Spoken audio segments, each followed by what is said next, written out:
Welcome to RUMC Connections.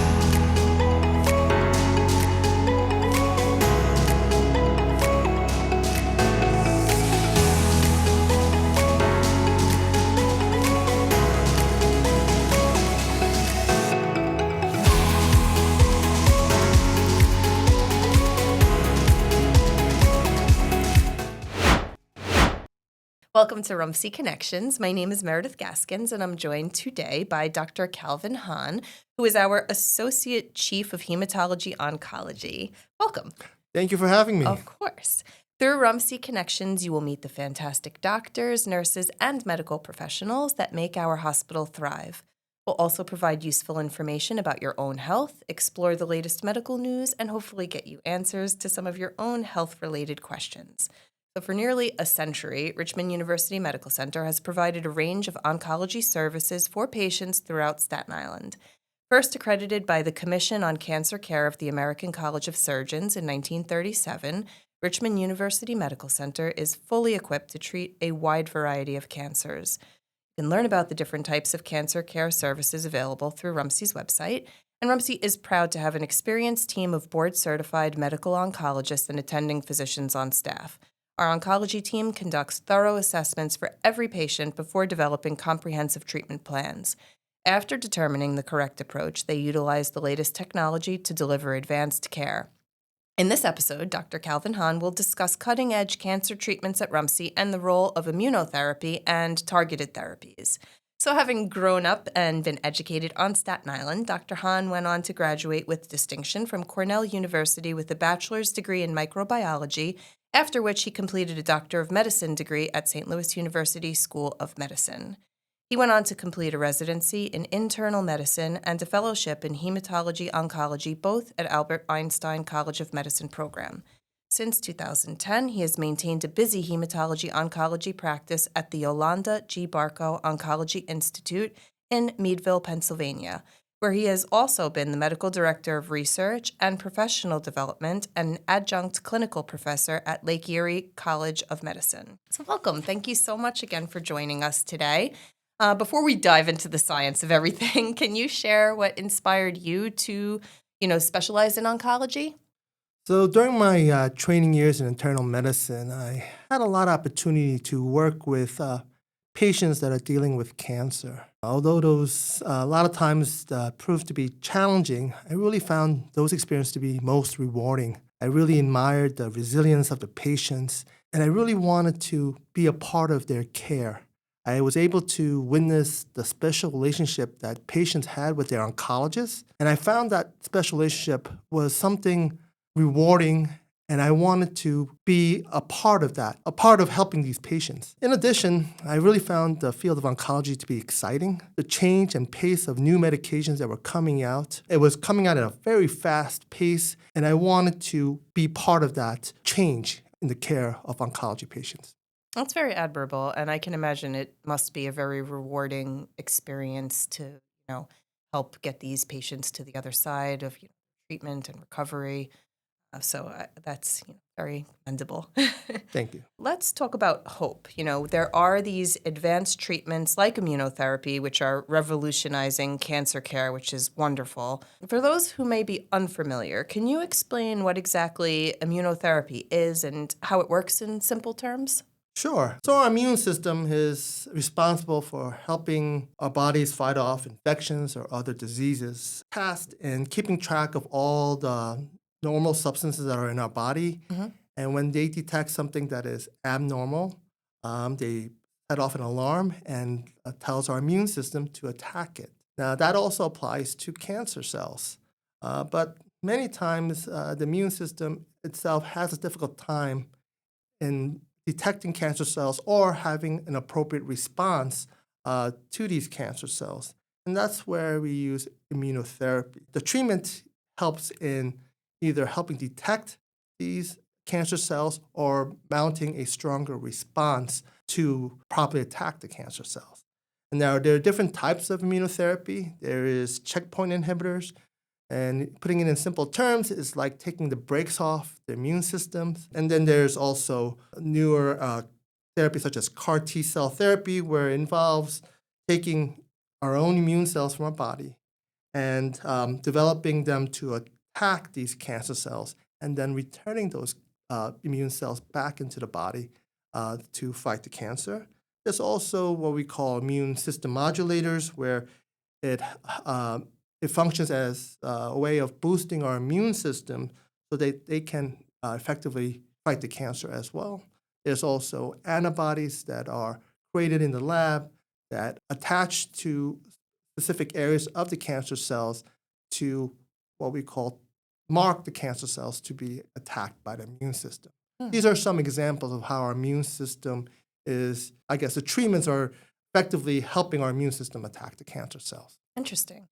Are one of these more popular than the other to use? Recently, there's been a lot of promising results with, what I mentioned, the checkpoint inhibitors.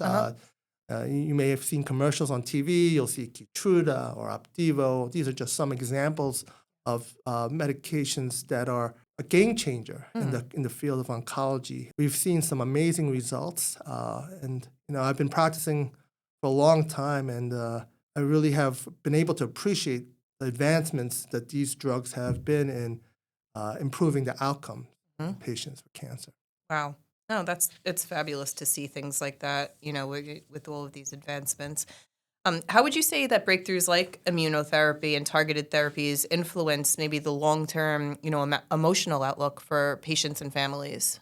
Patients, when they get diagnosed with cancer, everyone has certain preconceived notions. And a lot of times, these notions are associated with what we used to do. They're afraid of all the side effects and all the things that they are afraid of may happen during treatment, and also are afraid of not getting good results. Of course. But with the use of immunotherapy and targeted therapy, which we'll talk about later, we have made significant strides in not only improving the outcomes, but also improving how well patients are able to tolerate these treatments. Many times patients imagine treatment being where they're sick all the time and they're unable to tolerate any food and are miserable, quote unquote, throughout the treatment process. But with these new advancements in treatment, people are doing amazingly well, responding well to treatment, and a lot of times are able to maintain quality of life throughout the treatment process. That's incredible because, some time ago, that was, like you said, that's what most people had to experience and endure. And Right. And I think when we clarify that and let them know that things are different now, it helps them prepare to take on this journey.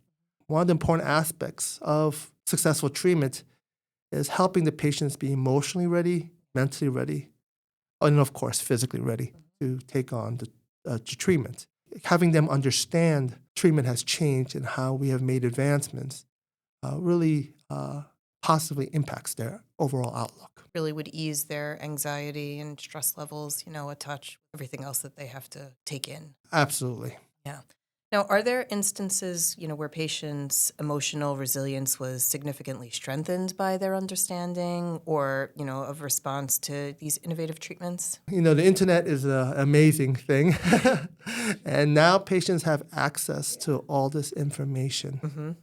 And when we have conversations and we talk about these medications and we talk about how these medications work and the success we are seeing with them, they are able to, of course, look at the internet and see for themselves. And they could see all the positive results that are coming out of these newer novel treatment options. When you have encouraging options, when you have encouraging results, it also helps them emotionally and helps them have a more positive outlook. Of course, it's still dealing with cancer, and saying that they'll be happy about any of these things wouldn't be a fair thing to say, but certainly it helps them look at things much more positive. And I found that to be important in having successful treatment. Of course. Would you say that what advancements in oncology care do you think have the greatest potential to, not only extend life, but also improve the quality of life? We are having more understanding of how the cancer develops and what proteins or what genetic changes are there that lead to the cancer developing. By developing drugs that are more specific to either the protein that causes the cancer or the genetic changes, I expect that treatment will be more successful, and hopefully the side effects of treatment will be less. And I think that's the exciting part of oncology care now. As we have better understanding of the cancer and how it becomes what it becomes, we will become more successful in developing the proper treatment for it. I'm sure once patients, learn that they're eligible for these treatments, do you see a change in their emotional state? Absolutely. Something we have is called next-gen sequencing testing. That has been a game changer as well. I've been practicing now for over 15 years, and what tests that we have available then and what we have available now has significantly changed, and how readily it's available now. It allows us to identify any of these DNA changes or see if there are any medications that are specific to those changes. And if they are a candidate, many times we've seen significant positive results. And when patients understand and hear that, of course, they become very excited. Oh, I'm sure. What is the next-gen testing exactly? It's a good question. So in simple terms, it's a test where it looks at the genetic makeup of the cancer, and it looks at multiple different areas or genes and see if there are changes in those genes or genetics that may play a pivotal role in the development of the cancer. It will allow us to know if there are any treatment options that are appropriate for those changes. And now you also work with targeted therapies, like you mentioned. So how do you use next-generation sequencing or genetic testing to identify which patients might benefit from targeted therapy? The next-gen sequencing involves what we call precision medicine, where we tailor treatments to the individual patient, and we are looking for specific changes in the cancer itself that may have options of treatment. Targeted therapy are drugs that are created that target, as I mentioned, the DNA changes or proteins that are critical to the development of the cancer. And by finding these changes, we are able to utilize these newer drugs that are very effective in treating cancer, to that specific cancer and to the individual patient. Do you notice that these therapies are cutting down on treatment time? Patients many times can spend less time in the treatment office because as many of these treatments are becoming oral options now, so they're not always IV chemotherapy. Yeah. And there are now a lot of options that are also oral, so it also allows the patients to spend less time in the treatment. Which is great, time saving. Yeah, absolutely. So that's a significant change I've seen as we are becoming more dependent on these oral agents. Not everything, not every cancer, but there are certainly many options that are becoming oral agents. And one of the misconceptions that I have to make sure the patient understands that oral options are not lesser an option than an IV option. So that's something I try to convey to the patient. Okay, that makes sense. And can you explain how targeted therapies differ from traditional treatments like chemotherapy? So chemotherapy traditionally attacks cells that are growing rapidly, Okay. whether it's cancer or not. And a targeted therapy, it targets a specific area, as I mentioned a couple of times before, that the DNA changes or proteins that are responsible for the development of that specific cancer. You know, if you use an analogy, which I try to explain to the patients, is that chemotherapy sometimes is like a bomb that you send off to attack, and then targeted therapy is like a homing missile. It goes to a specific area. That makes sense. And I would imagine with a treatment like that it would have less side effects than something like chemotherapy. Oh, that is our goal and hope. Yeah. And many times that is the case, that the two goals we have is that it's better tolerated, better side effects, improved quality of life, at the same time also be more effective. Yeah. And have these targeted therapies proven to be more effective than the chemo? Absolutely. We've had a lot of success in all different types of cancers, and they have been game changers, to be frank. Oh, I'm sure. And what are you seeing here on Staten Island, here at RUMC? Are you seeing one particular cancer, over another? Is there? A lot of different type of cancers that are common, Yeah. and that also holds true for Staten Island. Mm-hmm.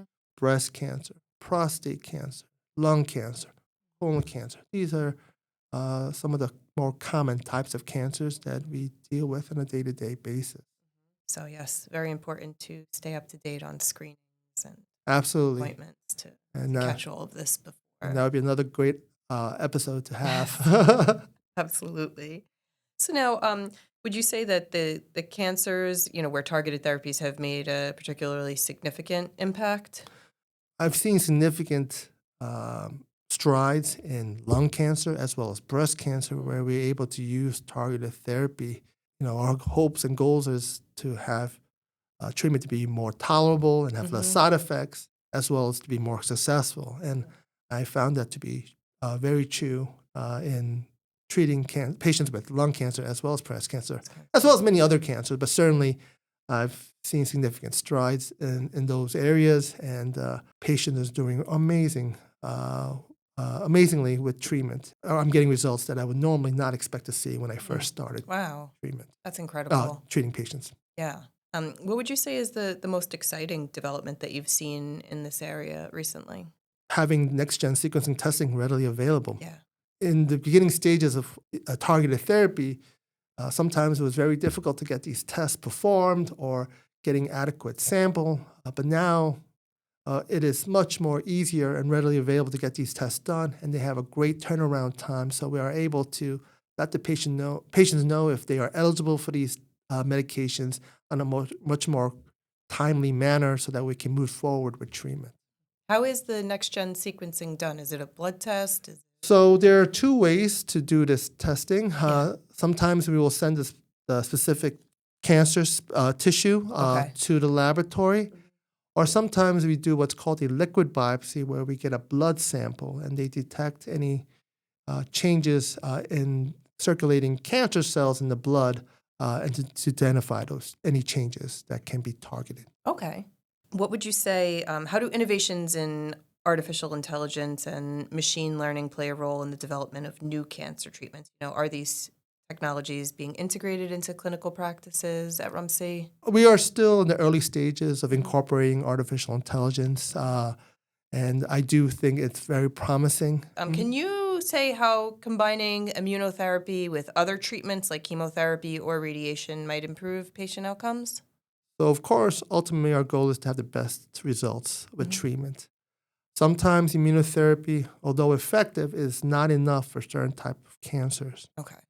By combining it with either chemotherapy or sequencing it with radiation, we are seeing improved results. We're hoping that by combining the treatment modalities, that we are getting a synergistic effect. We're getting the best results possible by combining them. Now, it depends on the type of cancer, depending on what we have found previous studies showing what works the best. And that is the important thing, is to make sure we provide what the best treatment and what works the best, that has been shown and proven to work the best. And sometimes it will involve chemotherapy, although I did mention that sometimes chemotherapy has some side effects. We're many times able to use a lesser or lower dose of the chemotherapy by combining it with immunotherapy or targeted therapy to get the best results possible. Okay. Well, that's still an improvement that if we could even increase, the dosage and lessen some of the side effects, for sure. So what would you say that sets RUMC apart in terms of delivering these advanced treatments to patients? One thing that really sets RUMC apart is the excellent staff we have. The journey in battling cancer is a difficult journey. The staff that we have, starting from the front staff to the nursing to all the people that are involved in the care of the patients, not only are they excellent in what they do, they provide that care with passion and compassion. Of course. And our goal is to provide care and try to make this difficult journey easier for the patients. Having an excellent staff is an important part in delivering excellent care to the patients. Of course. And I think that's true across the board for RUMC staff, is that their care and compassion is unrivaled, and it really shines through, like you said, from the front desk to the nurses to the doctors. And I agree that plays a major component in somebody's journey. For patients, who maybe are, doing clinical trials, these are key, like we said, to advancing cancer treatments. How does RUMC approach integrating clinical trials with patient care, and what types of trials are available for immunotherapy and targeted therapies? Clinical trials is an important aspect of developing new drugs that are successful in treating cancer. Yeah. We are where we are now by having these successful clinical trials. I always find that it's important to give access to patients to clinical trials when they are available. They allow us to get access to promising new drugs, promising new treatments that may have a significant improvement in the outcomes of the cancer. So we are working on expanding and getting more clinical trials available, and I'm really excited about our direction and goals for our cancer center. Looking forward to having more of these trials available for the patients now. We do not have a clinical trial specifically for immunotherapy at this time, but our goal is to have these trials available in the near future so that we can provide them to the patients. Yeah. Okay, so I'm sure, interesting trials will be on the horizon then for sure. What advice would you give to patients who may be hesitant to join clinical trials? How do you help them understand the potential benefits and risks? Sometimes when you approach patients about clinical trials, there's some hesitancy. There's some natural hesitancy where they have some fears that being part of a clinical trial will give them suboptimal treatment. But I reassure them that is not the case, that these clinical trials have shown promise already, and that we are getting earlier access to many of these successful treatment drugs that we would not normally have. These drugs that we are having success with were all clinical trials. Many of those patients were able to benefit from those medications by joining those clinical trials. And when we have clinical trials that are very promising, I find that it's important that we offer them to the patients and have them understand what these trials may offer to the patients. Okay. And I'm sure your confidence in these trials helps patients, to make that decision. Absolutely. And when we make any recommendations, our goal is to provide the best recommendations that we think is in their best interest. How does the team at RUMC support patients emotionally and practically, during these complex treatments? So there are many different services that we provide. We realize this is a very difficult time. So we have counselors that are available. We work closely with a therapist that is able to provide counseling to the patients. We also incorporate the palliative care team. They've played an integral role in, yes, they're wonderful. in helping patients through this journey. And they utilize things like music therapy, which I believe has already been discussed in a previous podcast. And they also are able to provide many of the needs that the patients will have, or anticipate the needs the patients will have to get them through this tough emotional journey. All the support is needed. So Absolutely. And as I mentioned before, to be successful, it's not only important to treat the body physically, but also emotionally. Have that strong team is everything. Yeah. And I really appreciate what the palliative care service has been able to provide for our patients. While these treatments are promising, they also do come with challenges. So, Dr. Hunt, can you please talk about the side effects or maybe some of the limitations of immunotherapy and targeted therapies? Sure. Although we are hoping that many of these side effects are less or better tolerated, there are certainly still some side effects that can happen. Many times these side effects are related to the immune system being revved up or overly revved up. You can see side effects such as pneumonitis, which is inflammation of the lungs, or colitis, which is the inflammation of the colon, or rash, or thyroid dysfunction. There are many potential side effects, but for the most part, they are tolerated very well. Mhm. And we also keep a close eye on these side effects so that we are able to identify them at a very early point so that we can address it appropriately. That's good. Okay, so you can make adjustments And and tailor, absolutely. things as needed. So can you talk about the importance of shared decision making in cancer care, especially when offering something like a cutting edge treatment? How do you ensure patients understand, all of their options?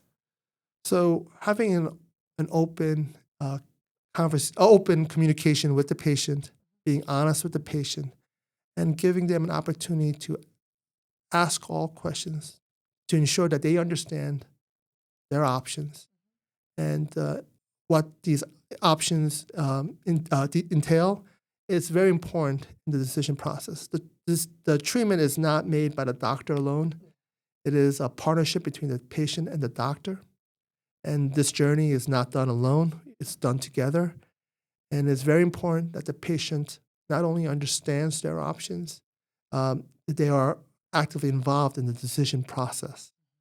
And the most important thing is to have that trust and communicate and make sure that they feel welcomed in the conversation and that they are able to express themselves and make sure that they are, I call them the captains of the ship, because ultimately they are.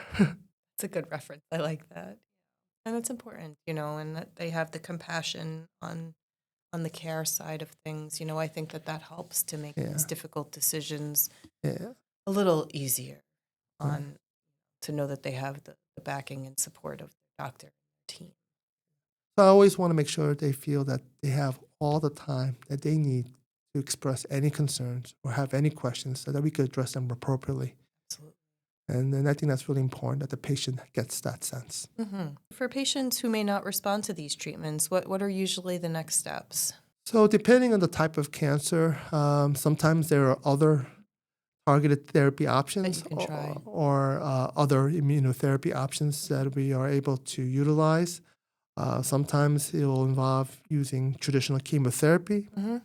and sometimes we will approach clinical trials that may be available, Okay. depending on the type of cancer and Yeah. where we are in the disease process. Okay. So this has been such an enlightening discussion, Dr. Han. I want to thank you so much. To wrap this up, what message would you like to share with patients and families who are navigating this cancer journey? To have hope that there are a lot of new novel medications that are being developed, that we are having significant success in treating patients with cancer.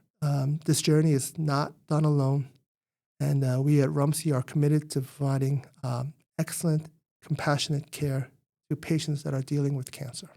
I would like to thank you for joining us today and for all that you do to keep our community safe and well. If anybody would like information about RUMC's oncology services, they can call 844-516-6585 or visit rumcsi.org.